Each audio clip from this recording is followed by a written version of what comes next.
नमस्कार दोस्तों। मैं आप सभी दोस्तों का अपने YouTube चैनल नव उज्जवल ज्योति एजुकेशन हब में स्वागत करता हूं और आशा करता हूं कि पिछली जो वीडियो मैंने आपको दी थी ग्लेशियर और बुग्यालों के प्रकरण में वो आपको अच्छी लगी होंगी। और काफ़ी उसमें मैंने शॉर्ट ट्रिक दी थी आपको, और शॉर्ट ट्रिक बहुत ही सिंपल है जो आपके डे टू डे शेड्यूल में आप उनको एक बार रिवीजन करेंगे तो आपको कम से कम एक वीक में आपको याद हो जाएंगी वो सारे ग्लेशियर और बुग्याल। बहुत ही सिंपल ट्रिक है और मैं ज़्यादा टिपिकल ट्रिक बनाता भी नहीं हूँ, जो कि कुछ कुछ यूट्यूबर हैं जो बहुत ही टिपिकल ट्रिक्स बनाते हैं जो याद नहीं होती है कभी। और तो आपके सामने मैं आज एक और टॉपिक लेके आया हूँ, एक नहीं दो टॉपिक लेके आया हूँ, राष्ट्रीय उद्यान और वन्यजीव विहार। तो राष्ट्रीय उद्यान को हम कैसे याद करेंगे वो आज मैं आपको इस टॉपिक में बताऊंगा। बात करते हैं राष्ट्रीय उद्यान। राष्ट्रीय उद्यान कितने हैं, पहले उत्तराखंड में ये देखना पड़ेगा राष्ट्रीय उद्यान कितने हैं। तो राष्ट्रीय उद्यान है 6 उद्यान है राष्ट्रीय उद्यान, और वन्यजीव विहार है 7। तो राष्ट्रीय उद्यानों के बारे में हम पहले अध्ययन करेंगे इस टॉपिक में आज। तो ट्रिक के माध्यम से पहले एक सेंटेंस में पूरे 6 के 6 उद्यानों को हम कवर करेंगे। तो जिम जिम गोविंद नहा के फल खा के रोज गया। तो जिम आजकल हर कोई वर्कआउट करना चाहता है, तो गोविंद भी एक लड़का है, वो जिम जाता है, नहा के फल खा के रोज जिम गया। तो जिम से हो जाएगा जिम कॉर्बेट राष्ट्रीय उद्यान। गोविंद से हो जाएगा आपका गोविंद राष्ट्रीय उद्यान। नहा के हो जाएगा नंदा देवी राष्ट्रीय उद्यान। फल से हो जाएगा फूलों की घाटी। रोज से हो जाएगा राजा जी राष्ट्रीय उद्यान। और गया से हो जाएगा गंगोत्री राष्ट्रीय उद्यान। बात करते हैं ये कब स्थापित हुए और कौन से जिले में स्थापित हैं। तो आइए हम बात करते हैं पहले जिम कॉर्बेट नेशनल पार्क की। यह स्थापित हुआ 1936 में। 1936 में कौन से डिस्ट्रिक्ट में है वो भी हमें याद रखना पड़ेगा। अब एग्जामिनर पूछ ले कभी कभी, तो ये नैनीताल में है, नैनीताल।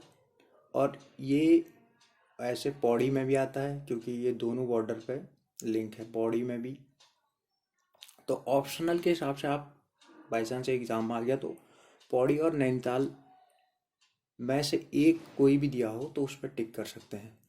क्षेत्रफल के हिसाब से देखा जाए तो इसका क्षेत्रफल है 520.82, ये दिया हुआ है। और यह किसने स्थापित किया, कभी कभी आ जाए तो किस गवर्नर ने स्थापित किया, तो सर हैली ने स्थापित किया है। और यह उद्यान भारत का ही नहीं बल्कि एशिया का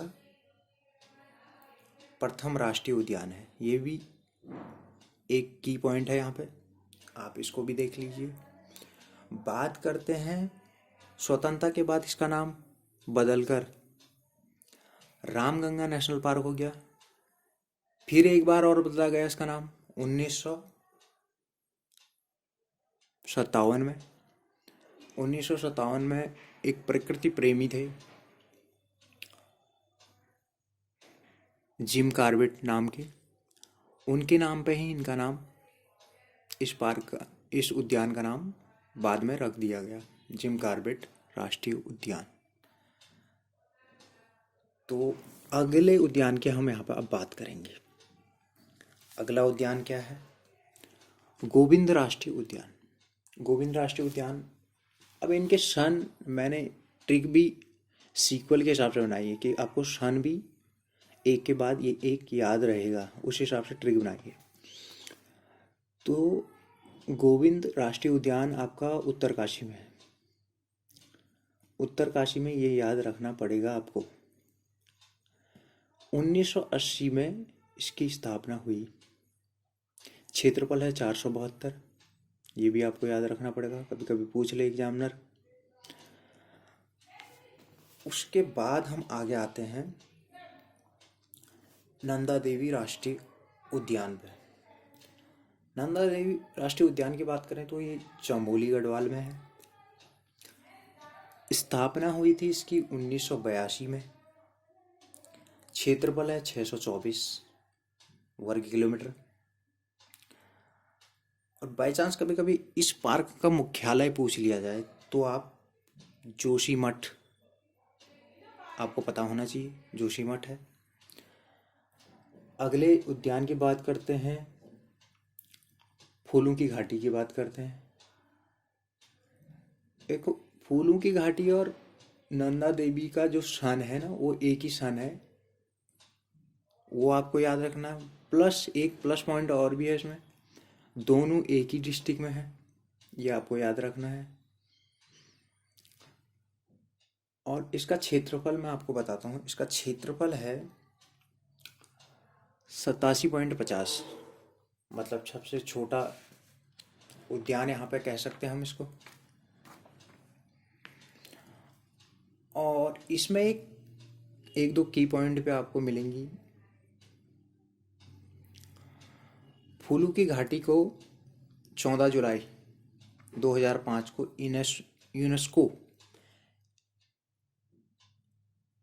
यूनेस्को विश्व धरोहर के रूप में शामिल किया गया। इसको विश्व धरोहर के रूप में शामिल किया गया, ये यहाँ पे की पॉइंट है। और इसको, फूलों की घाटी को ही किसने खोजा, कभी कभी आ जाता है किसने खोजा फूलों की घाटी को, तो फ्रैंक स्माइथ ने कर देना। फ्रैंक स्माइथ, आपको याद रखना चाहिए। फ्रैंक स्माइथ ने कब किया, कब खोजा? 1931 में खोजा, ये भी आपको याद करना पड़ेगा इसमें। और हाल फिलहाल के एक एग्जाम में आया था कि फूलों की घाटी को स्कंद पुराण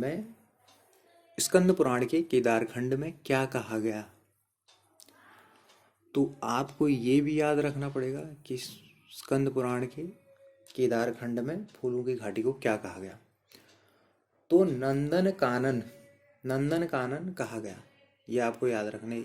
ये एक बुग्याल भी है नंदन कानन। मैंने आपको पिछले वाली वीडियो में ट्रिक के माध्यम से बताया था कि ये बुग्याल अब फूलों की घाटी के जस्ट बगल में ही है। मतलब कभी कभी आप आने वाले एग्जाम में ये भी पूछ सकता है, महाकवि कालिदास ने मेघदूत में इसे क्या कहा था, फूलों की घाटी को क्या कहा था? तो इसको कहा था अलका। तो ये याद रखने की बात है यहाँ पे। और आगे आते हैं हम अगले उद्यान में, राजा जी राष्ट्रीय उद्यान की बात करते हैं। ये देहरादून में है। 1983, देखो 82 के बाद, फूलों की घाटी के बाद जस्ट इसकी स्थापना हो गई एक साल बाद। तो 1983 में देहरादून में राजा जी राष्ट्रीय उद्यान स्थापित हुआ।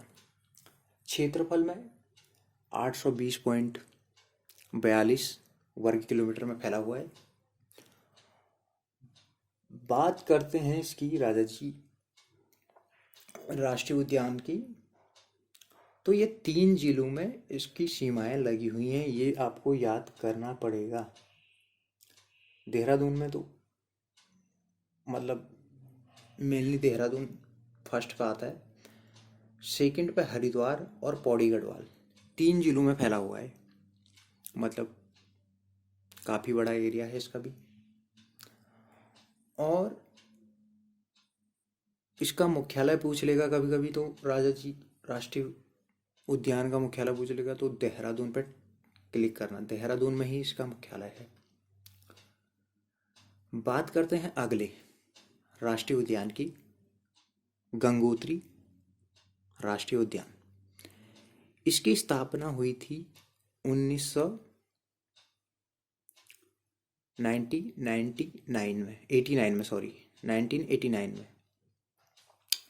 ठीक है। और इसका वर्ग किलोमीटर है 2390 वर्ग किलोमीटर। ठीक। कौन से जनपद में है पूछ लेगा, तो आपको करना है उत्तरकाशी। उत्तरकाशी में है। और यहाँ पर हम अपने जो राष्ट्रीय उद्यान है उनका ये टॉपिक आज कंप्लीट हो चुका है हमारा। जो जो मेनली इससे क्वेश्चन पूछे जाएंगे वो मैंने आपको बता दिए हैं, ट्रिक भी बता दी है याद करने की। उसके बाद हम अगले वीडियो में पढ़ेंगे वन्य जीव विहार के बारे में।